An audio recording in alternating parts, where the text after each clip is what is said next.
It just works out. Wow, that thing's so cute. And that catches amazing audio. Pretty much.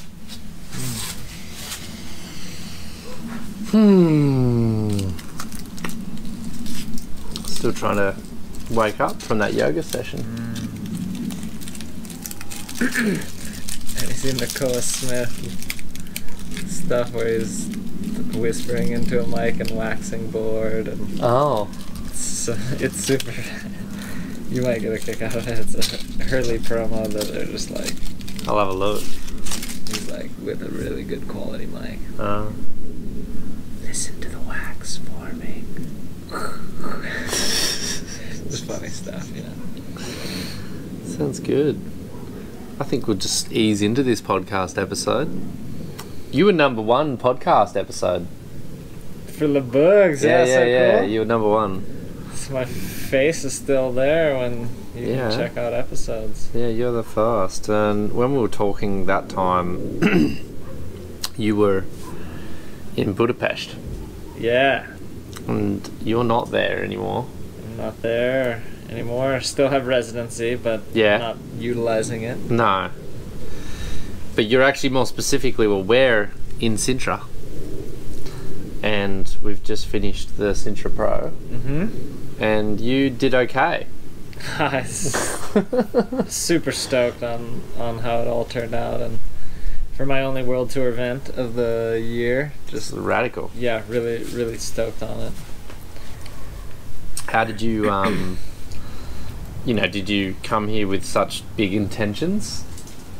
Well, I definitely came here intentionally to win the DK, but also was quite focused on winning both. And so my intention was to come and win both. Right, so you were just like, I'm going to go there, I'm going to win. In one way or another, my thoughts were in that direction, we could say, yeah. The direction of the podium. Yeah. Okay, cool. Is that, like... That's a pretty big call to come from not competing, like, at all, really, for the year, into your first competition of the year, and then going for the podium. That's pretty bold. Well, we did have some regional events in Hawaii. Yeah. Okay. And I do think that we have, really good talent there, and the field is always pretty challenging. And the first event, I won the men's. I beat my brother and Jacob Romero and Kavika Kamai in the final. Okay. And that was a really big thing for me to start the year off with a men's win, and made the podium in the DK. And then we had Sandy Beach just a few weeks ago, which was kind of like a little warm up for Sintra. Another really outstanding field, and I made the podium in the 3 divisions that I entered, stand-up men's and DK. And so that was kind of another cool just kind of warm up, I guess. But yeah, definitely it's a big call coming into the first world stage event where there's definitely a lot more variables, there's definitely a lot larger of a field, and also a lot more international talent. And but you got there. Got there, and it was super exciting, and definitely kind of reignited some of my interest in the world stage. Yeah, cool. I mean, obviously it declined for a couple of years, really, or a year or so. Like, how did it decline, and how did it, because, to reignite something implies that it's not alive or on fire anymore. So what happened there for you? So I think there's been a couple ebbs and flows in my career in the competition aspect of it over the course of my career, and it wasn't necessarily so much of like a quenching of the flame. There was definitely a slight decline, just trending down in interest, but I got engaged, and then it was more of a priority shift that brought me away from the tour the last 2 years. So it wasn't necessarily that I wasn't into it, it was just other priorities were clearly more important.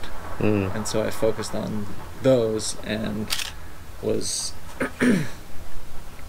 maybe not happy is the right word, but I was comfortable to put those ahead of competition on the world stage. Now that there's a little reignition, what do you do about that? What's next? So I think it's looking forward to, well, first of all, there is a possibility of coming to Fronton if my wife gets a travel permit. Yeah. And if that happens, that would be, that would be the next step. But realistically, we're definitely looking towards Chile as, if those events get confirmed, like at the very least, we're gonna make like a solid. Together, we would make a solid effort in Chile to be at all of the Chilean events. Cool. Next year. Yeah. Nice. Back on tour, Dave Hubbard. Everyone get excited. I am. Of course, starting at pipe. I don't really have to travel too far for that, and I would participate with that regardless. Exactly. Yeah. Plus, that's looking like a decent. I think there's 2 days for the waiting for the competition this time around. Boa tarde. There's 2 days of competition inside of a pretty decent window, I think, this year. A bit better than last year's one. Yeah. Or for February next year, I should say. Mm-hmm. So hopefully that could even be some kind of Grand Slammy style event. One might hope. Something pretty rad. It'd be good to get it back to pipe, huh? Like in a significant way. Is it important that bodyboarding has its place there, or have we kind of let it go and there's other places that bodyboarding can be? It was the start as far as world championship events happening there. It was definitely the proving ground and kind of the world stage, and it still is to some degree. It has definitely drifted away from that, where people don't need to make a concerted effort on the North Shore to be on the top and to garnish content at this point. Also, competition-wise, we've found other great venues. All that being said, there is still something about pipe that seems to draw a lot of people's interest, whether it's the organization itself, whether it's competitors, of course, spectators. It still seems like a natural fit for something big to happen there, and it's just about being creative to find out how and why and the logistics and just exactly what could that look like. Yeah. It is funny though, because it isn't as important anymore for this content thing or the proving ground stuff. Like I remember going back years ago and I was there for a number of years in a row to kind of play around out there and survive and not get beaten up as well in the process. But like it was an intense period, and it seemed like everybody had to do it to be a part of what was going on in bodyboarding. But today, I don't even think Tristan Roberts has been to Hawaii. Oh, I don't think he's been there. Well, yeah. Okay, good example. So that's interesting, right? Like there's a guy at the near. I think he's still a contender coming into the Fronton event, an outside chance. Never been to Hawaii. Wow, it's kind of nuts. Yeah, it's a big change. It's a huge shift compared to, where bodyboarding began. But there's still a lot of talent coming out of there. Like, is there any impact? I don't think it seems like it, but do you think there's been any impact on the grassroots? Because I'm assuming that all of this kind of congregation of the world's best for a number of months on one beach is kind of like has an impact on the local riders and how they aspire. But do you think there's been an impact there? I do. I do think there's been an impact. I don't necessarily think it's kept the people who should be on the world stage off of it.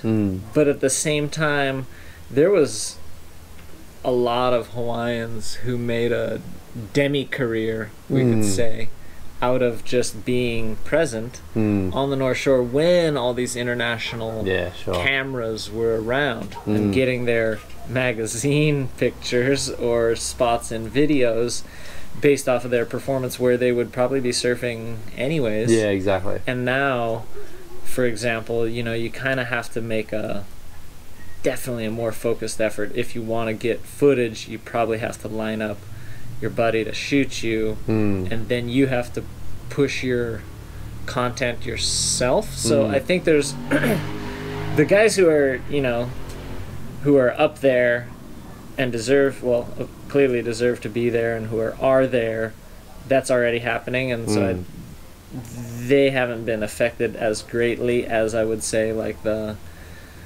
C grade guys who, you know, we don't see maybe on the world.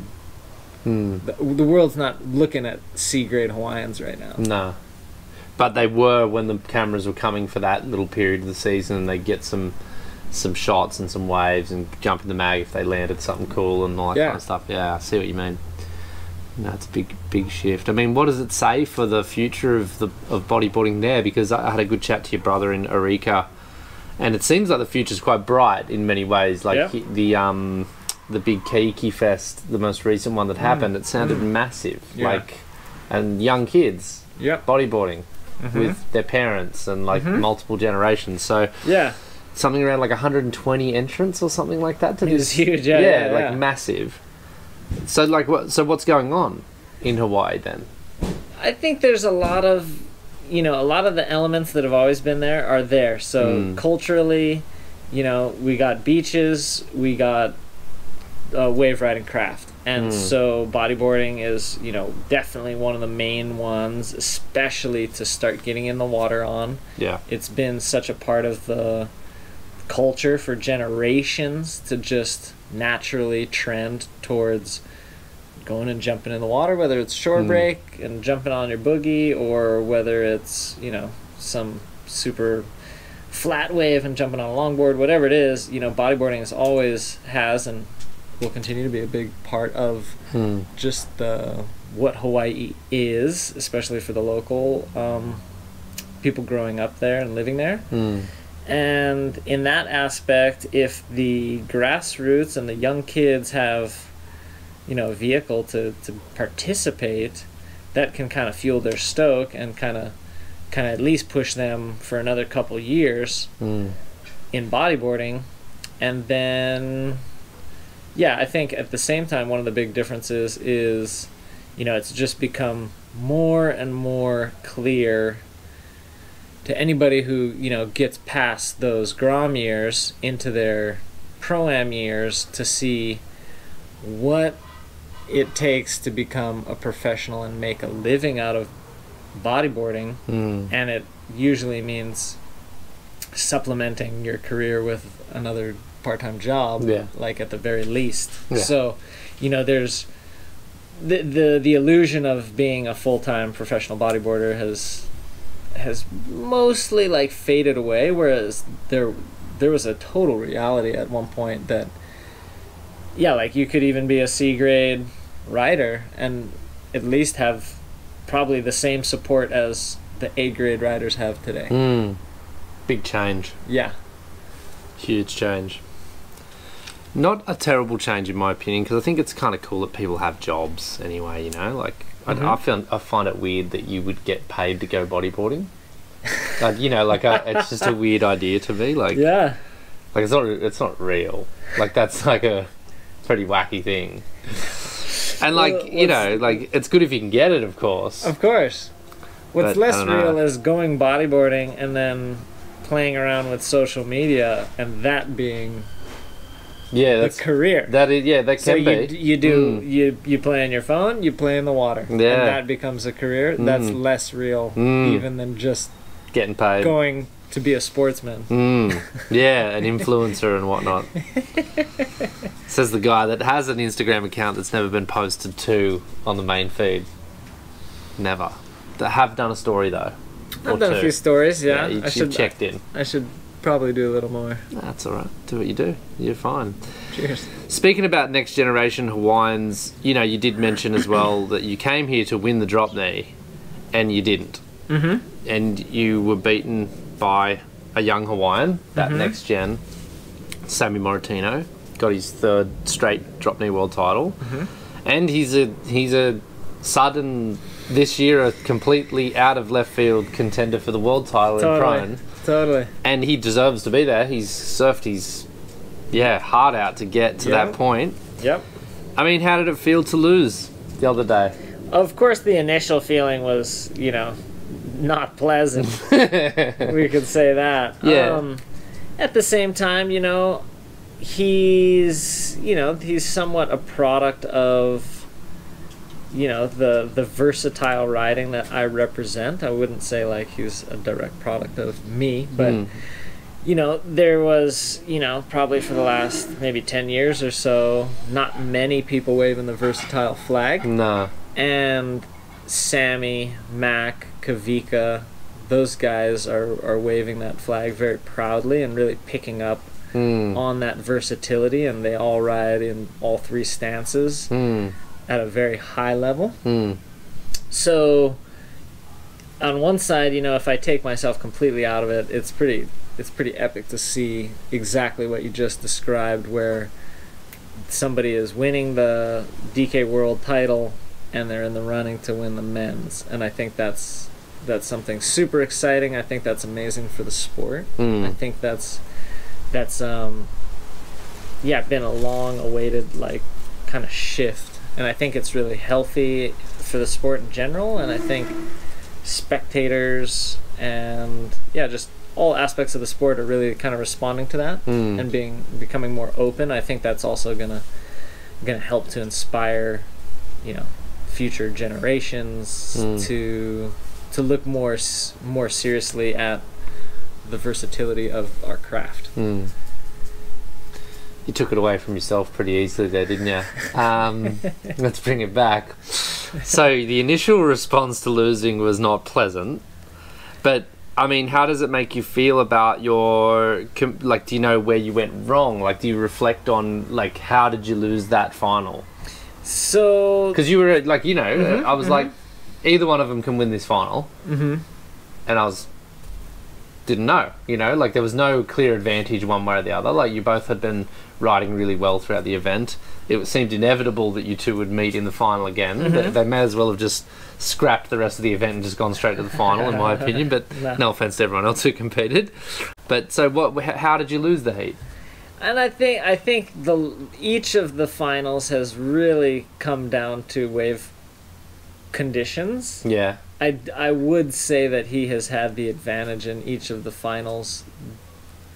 One, due to his weight, he's lighter. Yeah. But he's more limber, and he's more adept to those conditions and making them look good, which is a big part of drop knee. In any conditions, you want to make something kind of look spectacular, and if you're a bit heavier, and that's coming from a guy who's still probably one of the lighter fellas. I was going to say, you can't be that much heavier than him. He is a very small guy, though. I know what you mean. He makes it look, pretty rad. Yeah. And at the same time, besides the conditions on the final day, I do think he was the top performer in the drop knee division throughout the entire event. I think he had the highest scores most of the way through. Yeah, so really consistency, performance, he had it. So he was the top performer, even if we don't look at the final day. So where I went wrong, probably not in a lot of areas, and just I would just like more opportunity. I would just personally would have loved more scoring opportunity on that day. Yeah. Had there been a few bigger waves. Yeah, a set that I could have ridden or whatnot, or the opportunity for more events to kind of factor in. So I think there's a discussion happening now to look towards next year and open up the drop knee division into more of a tour where more events are counting, and I don't know how they're going to do the points and everything, but then we could open it up to, not just 30 minutes one-on-one determining a title. We could look at, of course that would be a big factor in it, but we could start looking at a tour that would dictate what could happen. And so I think that's what I would like to see more of, and I would be just more excited to be a part of that, and not that that would completely change all the results, but would be, I think, great for everybody involved to have more opportunities like that. True. What about reunifying the prone and drop knee divisions? Is that something that you have a strong opinion on, or an opinion at all on? Because bodyboarding used to just have it be a bit of a free-for-all. Yeah. And didn't seem to suck. It was actually when bodyboarding was probably its biggest. What about that? I had a conversation with Paul Roach probably in like 2009 that was big for me for a period of time, and in 2010 I was almost committed enough to try to drop knee in every heat, and that was before there was a blindsided rule that negated drop kneeing in the men's division, which really came out of left field, and I don't know who participated in that discussion besides a couple officials. Oh, right. And I've always been on the side of reversing that. The only group of individuals that would be affected potentially negatively would be the officials, because they would have to know how to judge drop knee and prone side by side. It's something that officials did in the past, and when bodyboarding first came up, and there was some radical heats, and in that discussion with Paul Roach, he expressed the semifinal at Imperial Beach versus Mike Stewart as one of his competitive highlights of his career, because Mike Stewart was on top of his game. I don't know the year, but Paul Roach beat Mike in, probably not epic waves at Imperial Beach, and made it to the final over the guy who was on top, and they were both doing their thing, and I think that kind of the display, like, I would love to see that heat, Yeah, me too. To see what that looked like. And there's been times, like at Huntington Beach, I've seen in a little BIA contest, Chris Juan Taloa standing up on his boogie board, and then, one of the more talented prone riders in California at the time, Jeremy Wright, going for a battle against each other, and there really wasn't any way anyone laying down could have competed with Chris that day. He was doing so much more with the wave, and they were maybe knee high. Yeah. And to prone on them was an absolute struggle. Yeah. And it was not necessarily like a gorgeous sight, but Chris made standing up on those waves look very graceful and very exciting. So I think there's the aspect of having the men's as an open division, or the women's as a open division, and then having specialized divisions where there's a DK only division or a stand-up only division. Those are still, I think, very logical and very exciting possibilities for the sport. I do think there is a chance of it moving in that direction at the Pipeline event, and I think this year, 2019's Pipeline event, was reflective of that, where there was not even divisions separating the sexes, and Ayaka Suzuki, I believe, made an amazing performance, and the way that she won the women's division, we'll say, or the women's trophy at that event, was by being the highest placing female rider in the open division. It wasn't even men's open, it was just the open. And so I think we're moving towards opening up those possibilities, and I think the pressure just really then lands on the officials to accurately distinguish between who's riding and how they're riding, and the waves and the opportunity, and but that's really like what bodyboarding is. So in my opinion, let's go, let's do it. Yeah, and also I think that there's that idea that, like, I think you said it without saying, you said something that I'm thinking, and it is that ride the wave the best way the wave wants to be ridden. So, you know, like if you're in that 1 foot slop and going stoogie is the best way to ride that 1 foot slop, well then if you don't know how to ride that way, you're probably going to lose.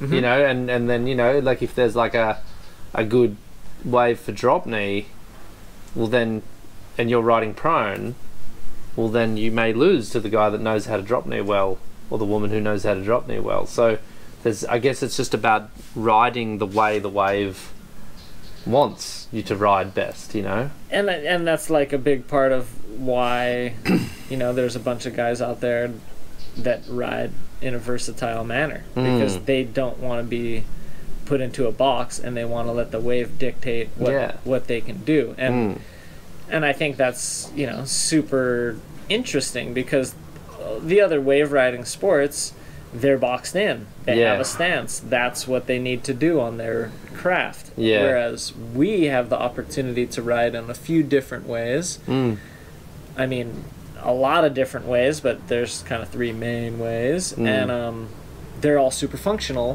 given certain condition sets. Yeah. Because I remember one year in Australia, Kingy, it was like a regional competition. I think it was the Northern Region titles or something like that. And so it covered like Foster up to the border. And he rode drop knee the whole event. I don't think he proned one wave. And he ended up winning, because it was when you were allowed to do whatever you wanted, essentially, except for, I don't think I guess he could have stood up, but yeah, you could drop knee or prone. And yeah, he won the whole thing, just drop knee. And everyone else was prone, and everyone thought he was tripping, and then he ended up winning. It was crazy. It was crazy, and it was really cool to watch. And he was banging some, you know, some crazy floaters and big, you know, gouging reverses, and yeah, it added something to it. And I guess for me, because I left when this shift happened, I wasn't around when this whole decision was made not to have drop knee and prone. But, you know, I remember the Tahiti comp of 2003 when Kainoa ended up coming second, and he was, you know, the big thing lingering for everyone was, is he going to drop knee? Is he going to drop knee? And it was this real big hype around, is he going to do it or not, you know? And it was cool. Do you want to just come and sit with us? You want it? Do you want to join the podcast? Yeah, sure. Yeah. Louis, you can ask some questions as well. Where's your lunch though? This is mine. Oh, okay. I'll go get yours. Oh, get a special service. You're going to have to come and sit on that side with Dave. Alright, I will. Wow, it looks like a big sausage, but it's Looks a like sweet potato. It does, like doesn't a snag, yeah. Louis just made me lunch after he gave me a yoga session. So cool. To try that, well, how about we'll bring Louis into this discussion as well as another competitor. Yeah, and get his perspective. That could be kind of cool. Yep. But what I also want to come back to is I want to talk a bit about what we just did inside there as well, like with the yoga and stuff, and how that fits in with your life, because you're a fit dude. Thanks, buddy. Oh, gee, bro. What do you think about the Thanks, bro. whole drop knee prone thing, like whether we should have it in one division or not? I'm not against either, eh? That's very diplomatic. Yeah, I don't know. What's your view, Dub? Have you already said it? Yeah. But elaborate just love again. The audience won't hate it. Yeah, I think I think it'd be good. yeah, because we can do different things on our craft, that, Yeah, you know, it would be great to showcase that yeah. competitively as well as in any other form, and not just kind of be mandated to assume a specific stance in, Yeah, I agree. in a specific division. I agree. Stoogie as well. Yeah, anything open. I mean, it used to be that way on the Bud Tour when, you know, bodyboarding really kind of started to take off in its competitive life cycle. And that was arguably still like maybe one of the highlights of competitive bodyboarding was this Bud Tour that happened. What was the Bud Tour? In California, it was Budweiser you're talking about? Yeah, Beer. pro surfing, Yeah. pro bodyboarding events up and down California, and I think they had a few other regionally where maybe one or two in Hawaii, maybe one or two on the East Coast. You're right. It was a tour that happened for a few years pretty strongly. Yeah, right. Televised. Yeah, right. On ESPN. On national American television as well, I believe. And what era was this? 90s. Kind of Early 90s? Early mid 90s. And so the Bud Tour, it just had the bodyboarding. It was just, there's bodyboarding and there's surf. There wasn't like 10 divisions. And so all the bodyboarders did the bodyboarding, and there was guys like Keith Sasaki and Chris Wan and Paul Roach and Mike Stewart and the Koi Classic guys, as ton of others. And then there was the surfing, and then you had your Gary Alkertons and your even maybe young Slaters and right. Tom Currens. So they all were at events together. That's and cool. The bodyboarders were doing whatever they wanted on the waves. So it was definitely a cool moment. Do you think it can get back to that? As far as opening up the division, I think it could. I think it would take some time to bring both shortboarding and bodyboarding together again in a professional context, but I do think that's on the cards. Not like out of the question. It would take a lot more initiative to go that far instead of just changing a rule in the rule book. But, but that'd be cool though. Super cool stuff. Yeah, I think it's Thank you. I think it's interesting. I feel like I know when I interviewed Kai Noah, he brought up this problem about separating the prone and drop knee, and he wasn't overly stoked about it. That's one way of saying what he said. Yeah, he probably had stronger opinions than most. Yeah.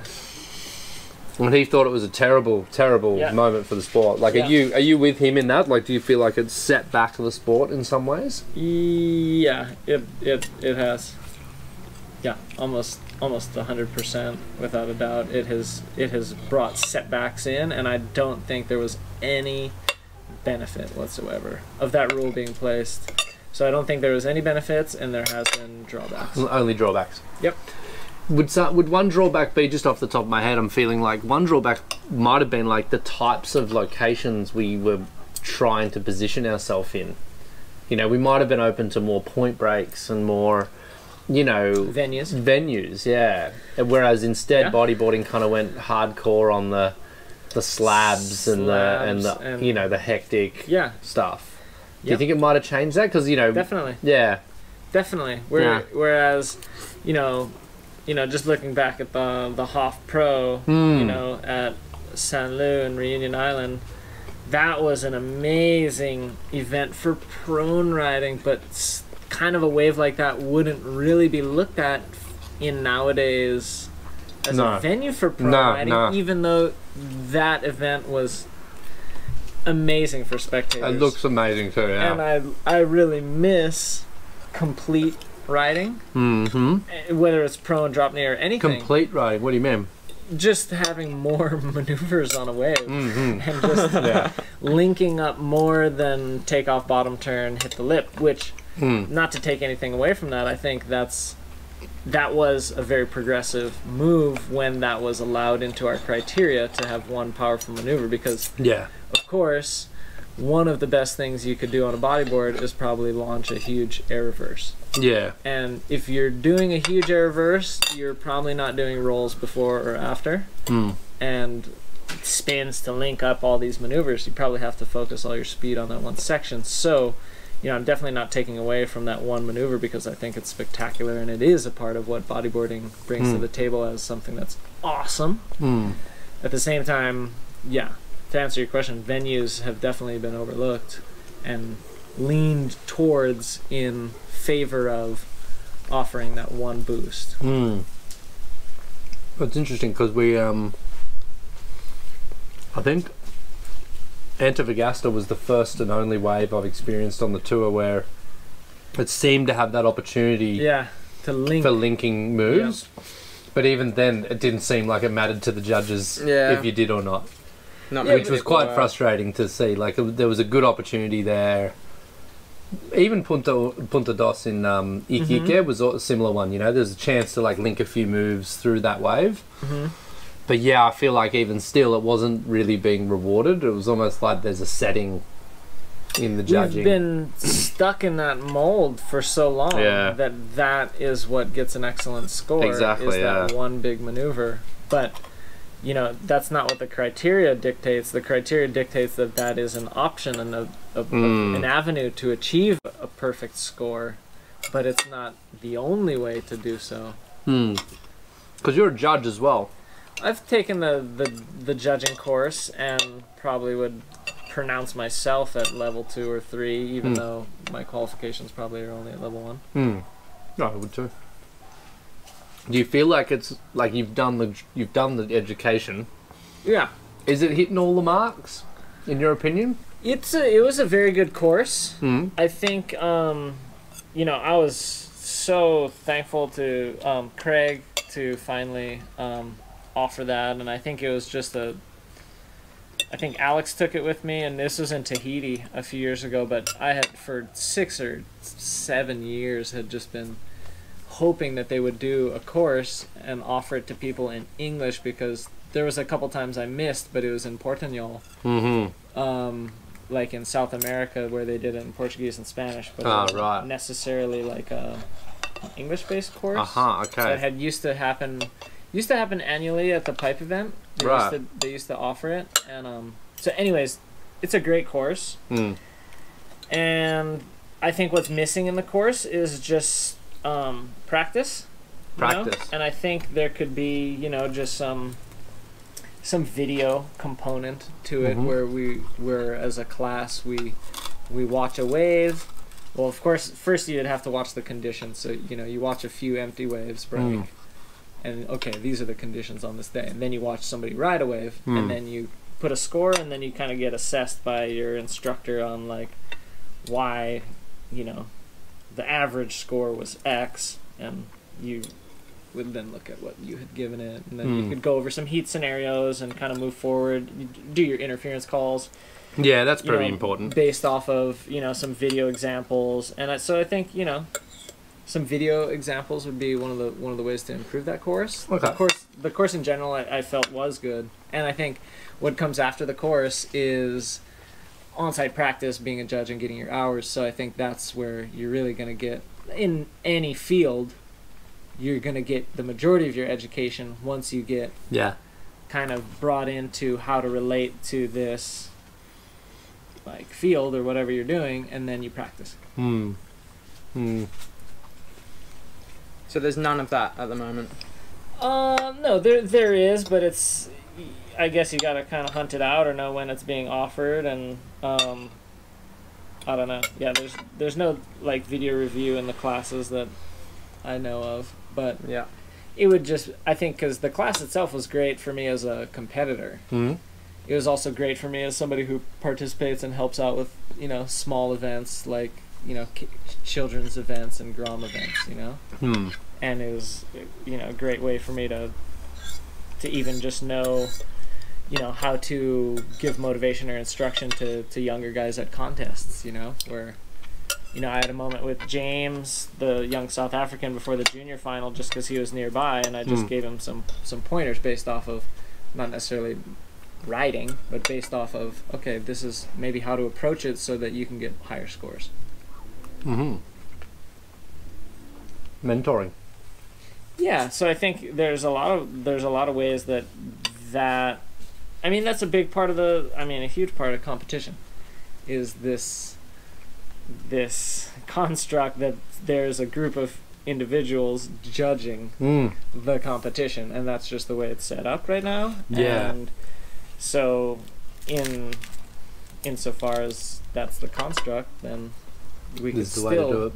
Yeah, we can still take advantage, improve on it, learn about it, you know, make our input. I don't necessarily think it has to be exclusively like what the riders want. I think we need to consider the spectators as well, and also consider the difficulties that a judge is going to have in assessing correct scores. So I think it's really easy to get one-sided on that, and as a competitor I've been there where I felt, you know, like competitors are always right, judges are always, or maybe not always, but usually wrong. And then I've been on now kind of able to see all perspectives, especially, you know, on the webcast when you're reading comments and you're seeing the public's response to scores as well. And so, but also too on the technical side where I have some judging experience, and then I kind of look and see, well, what would I have done if I was behind the notepad in that case. And you need to look at all sides if you want to improve on the situation. You can't just say, oh, they just need to judge better, or something like that, you know? I think there's something lacking. By the way, I'm always really deeply respectful of the judges and what they do. That's a complete lie. I give them hell. And there's a mutual respect there, I think. But one of the things that was interesting about the Australian comp, I'm not sure if you watched any of the heats online in Kiama, but Mitch Rawlins, he did quite well, and he did it how Mitch does it, you know, and so it was very much about being on the face of the wave. It was very much about like jamming some powerful reverses off the end section. Beautiful. Not necessarily air, but like really powerful stuff. And we were talking about this already, Louis, like, you know, it was quite interesting to see how high the scores came in for some of Mitch's waves. It was really refreshing. Like, in some ways I was shocked that he could get a 6.5 for a cutback reverse kind of floater, you know, off the end section. But at the same time I was like, oh, nice, that's cool that actually got that score for once. Like, I feel like they're missing something there with those types of maneuvers generally. Like, it's almost like they don't know how to assess the degree of difficulty to do a really powerful reverse off the lip. And then comparing that to a big roll or a big flip, the flip and the roll are always winning against that powerful reverse off the lip. I don't know, do you see that as well? Do you see that there's this kind of, just this little bit lacking there? Like, they seem to just get a bit excited when someone's upside down. Yeah, well, I think going back to how anyone gets better at anything, they probably don't have much practice, and they probably don't have too much judging experience. And so when that kind of riding comes back, which is, like you said, super refreshing, it's probably maybe something they don't have as much experience judging. So then it becomes because it's so rare. Yeah, and then it becomes so unfamiliar that they have a difficult time assigning a score to it. Whereas if we saw that more regularly, whether it's on different venues or riders knew that was a possibility to get higher scores, they would have more practice, and then we could see the criteria being fulfilled, because it's in the criteria, you know, the most critical or the most radical maneuver in the most critical part of the wave. So, you know, like, for example, you know, the almost out of the bowl carving reverse that Skip kind of has, you know, a bit iconic for it, pipe. And other riders have done that maneuver, but it's a very low number of riders who have successfully and powerfully executed that maneuver. I'd say that that's much more radical, and it's in a more critical part of the wave to complete the maneuver and ride out with speed than doing a lip move. Whereas right now, and generally speaking, it's correct, but the lip is where it gets most critical. Yeah. But there's definitely ways to get more radical than a Rolo. Yeah, or a flip. And also, degree of difficulty is another way to kind of contextualize it.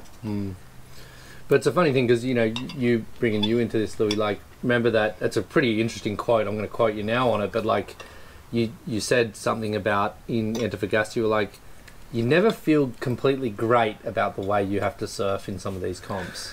For sure. You don't feel like you're surfing the way you would otherwise. You're doing For sure, stuff. Yeah. So what's that all about? Like, that kind of sends a signal to me that, like, there's something clearly wrong here. Yeah, I feel like I would sort of lock myself into always trying lip moves in a heat, especially backflips. Like I think the majority of people are thinking, like, I'm going to go out there and try land some big backflips. It's just like, gets a bit repetitive and monotonous after a while. Definitely. But it sort of seems to be what the judges do like to see. Because bringing that into what you just said, Dave, like, there's a chicken and egg problem almost there, because you're saying maybe the judges don't get to see this so often, so then when it happens, they don't really know how to score it. And then if more guys did it, then the judges would get more familiar and maybe they'd adjust their scores. But then it's like, well, are more guys going to do it and lose heats so the judges can get used to it and then start to score them properly? It's like, how do we overcome that? Right. And I don't know, is it not... It seems pretty straightforward to me, to be honest. I'm no level 1 judge, but a really sick reverse out of the bowl at Pipeline, or anywhere for that matter, even if it's not a full air out of the bowl, but like a really critical carving power, reverse with power, throughout. harder than anything else I can think of doing. And so therefore, like, how it's so obvious to me, but it doesn't score. It simply doesn't. We know this. There's been examples of Pierre doing some stuff out of Eureka where he, you know, gets 3.5 or whatever the score was for a pretty crazy. You know the one I'm talking about, right? Like, and so it's interesting, like, how to break that flip fest that bodyboarding has kind of become. Yeah. Because I think it's super important. Like, I find it hard to watch myself. Like, I can't watch it. Super important. Yeah.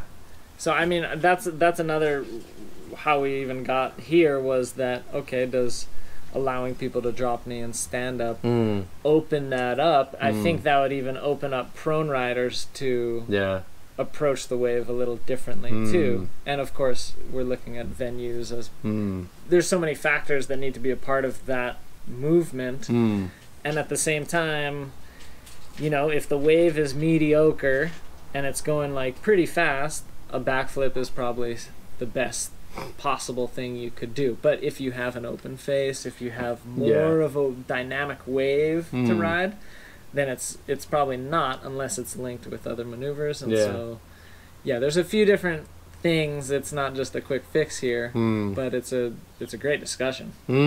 Like to get the listener viewers' views on this as well. Feel free to make some comments, etc. Coming back, maybe we're coming good to a wrap-up point, but like, we just finished a really epic yoga session with Louis, our instructor in the middle here. I was trying to concentrate on my own moves, but I was noticing you, because you were next to me. You've got a fair bit of flexibility. Like, you're fit. You got pretty much zero fat on your body. Like, are you the fittest you've ever been right now? I might be pretty close. Yeah, maybe. I think, at least in a dynamic context where more of my muscle groups are closest to the fittest they've ever been, where maybe there was a time where I had bigger arms, or maybe there was a time where one muscle was stronger, but probably to unite all of my muscle groups in my body, maybe it's now. What's the secret? How have you gotten here?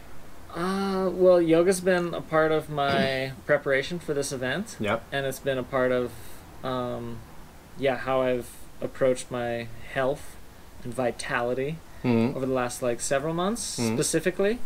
I've always been really keen on stretching and postural exercises. But yeah, putting that into... My posture just adjusted on that moment in the conversation. I'm like, So, me too. Continue. And, that's something super important. I think you could look at, you could probably isolate, a handful of variables in anybody's health that would make the biggest difference. You know, if they drank more water, if they had better posture, if they had a better connection with their breath. I think there's maybe, and their diet, you could probably isolate between, a handful and a dozen things that this is going to go way past some little niche fad that says, oh, you have to do X at this time of day, and that's going to do something, You're looking at hundredths of a percentile for your overall health, whereas you look at maybe a handful and they're maybe 10% a pop, and you can get a whole body increase in your health. And so over the last several years, and really focusing on that in more recent time, I'm trying to look at all those things and bring those all into how I approach my fitness preparation for competitions, and So that's been a part of it. Practicing yoga's been a part of that. My diet has been a part of that, and just continuing to learn about health and wellness and trying to apply that. What's the number one thing you could throw out to the audience to say one of those big 10%ers? You mentioned water seems like a big one, like drinking enough water. You're never far from having your bottle. You know, you've always got your bottle with you. Has a swig. Louis got his bottle. Mine's inside. Is that one really key one? Like how much water you drink in a day? Do you feel like that's a critical factor of your health? I do think so. And I think so not only for my current health, but longevity and just cellular health and on so many different levels. And I think it's not only just the quantity of what I drink, but also the timing of when I drink it. Okay. And, you know, not taking a liter right after a meal. Yeah, sure. Or making sure I get a liter or more right away in the morning. And so, yeah, timing that and just my... So you're getting a liter on rising?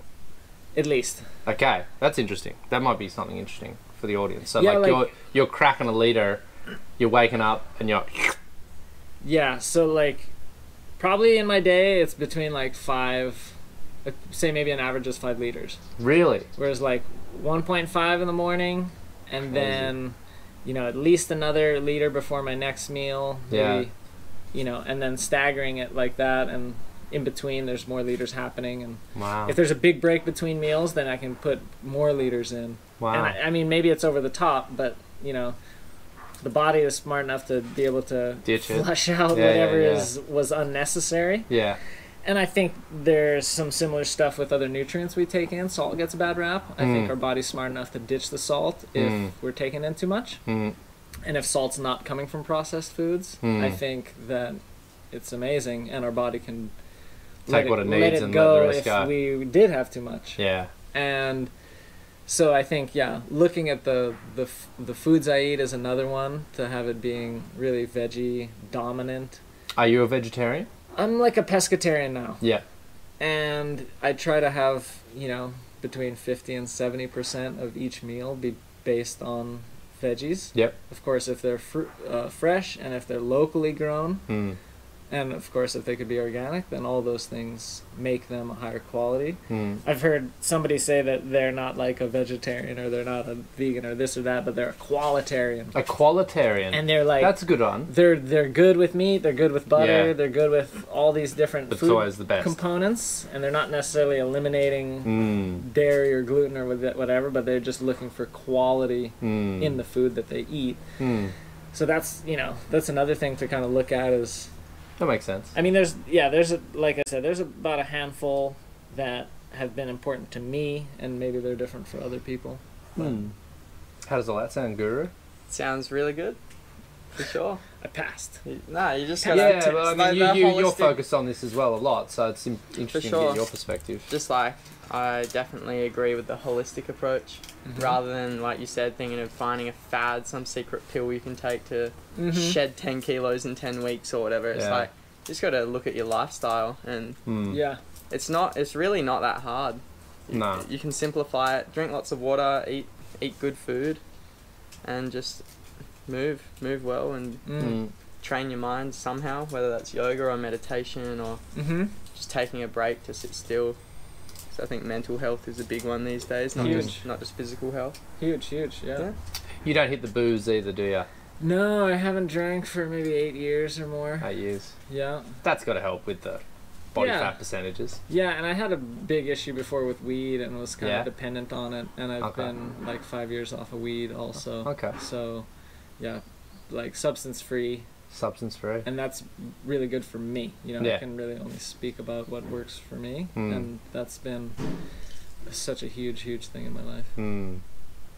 Usually when people get off the weed, they put on weight though, don't they? Yeah. Look at this guy. Huh? Not this guy. Not this guy. This guy's superhuman, He bro. is. He's superhuman. Well, that's cool. I mean, so taking in all that water seems like a big factor. You're doing a bunch of yoga. You were mentioning Bikram was the kind of main yoga type you've been doing recently. as I've kind of been getting into, like I said, it's been a few months where I've been practicing, but I'd like to, broaden my perspective and my horizons in my practice, and just kind of bring different approaches in and move it around, and not just get stuck in one phase or one style. Cool. And then, is there anything else that you're doing to stay fit, like other than these things we've mentioned so far? Are there any kind of day-to-day tips you can maybe offer out to the audience? Yeah, day-to-day, I mean, getting enough rest is important, I think. Like Louis kind of touched on, like stillness and having mental clarity and giving your mind a break. That's like really important. So not only sleep, but finding a way to calm the mind. I think that's like, that would be something that, whether it's a little bit of meditation or even reading or just some sort of relaxing that kind of calms the mind and kind of quiets the chatter is helpful and important. For me, that's reading the Bible and prayer, because I'm a Christian, so connecting with the higher power that I feel is in Jesus Christ, and so that's a part of my day that kind of touches on that. And there can be meditation there too. There's what's really interesting, and I kind of want to explore it more, but there's so many aesthetic practices even in the Christian religion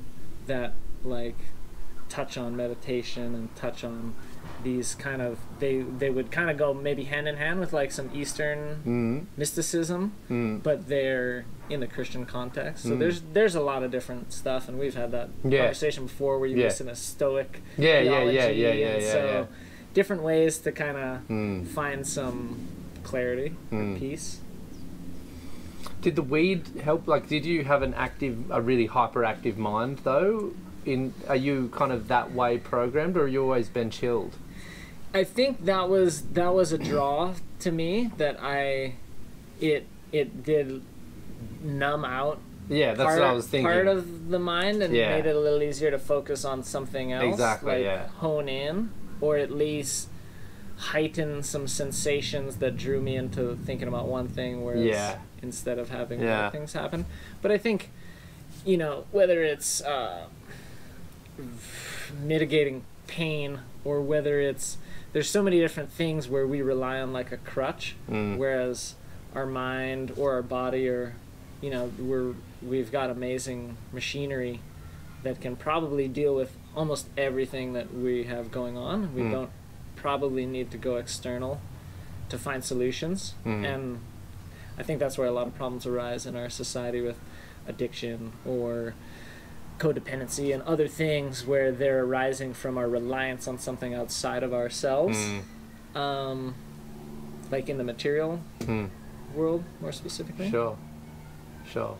So the spiritual practice is that way of kind of getting the mind in check. Yeah, and I think it's okay if it's a reliance on an external deity, or like in my case it's connecting with God, obviously that's external to me, but there is some theology that would say that God's living in me also.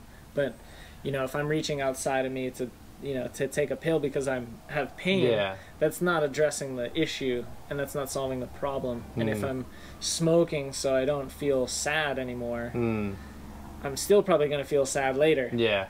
And so that's kind of where I see, like, and could go on for hours about societal issues and Western medicine, and how these approaches aren't necessarily beneficial for anybody.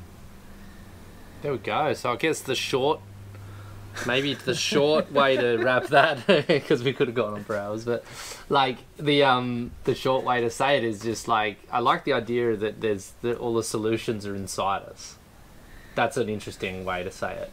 There ain't really that much of a need to look outside to fix stuff. Like, usually it's either in our heads or in our bodies, and we can have a lot of agency over those two things. And I think if we're looking outside, it's to give us perspective on what's inside.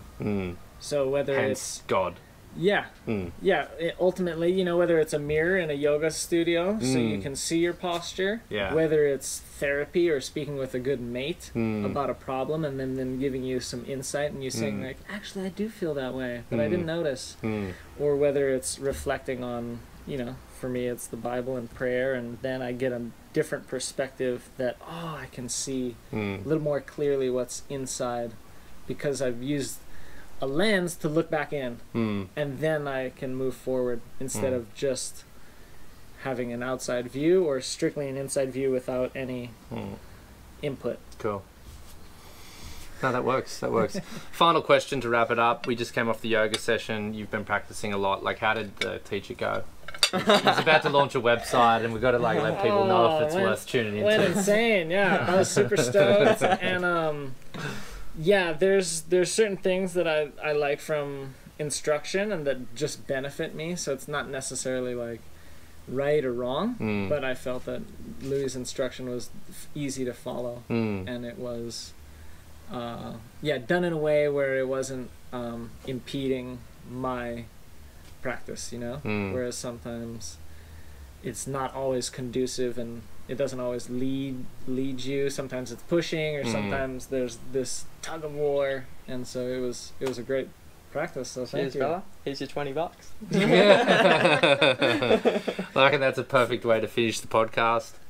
Thanks for jumping in, Louis. Yeah, sorry to bombard you. No, it's great. I loved it. And thank you for sitting down again. Congratulations on Sintra. Thank you. And let's try and get Drop Knee and Prone into the one race. Yeah. That's a fight I can get behind. How about you? Yeah?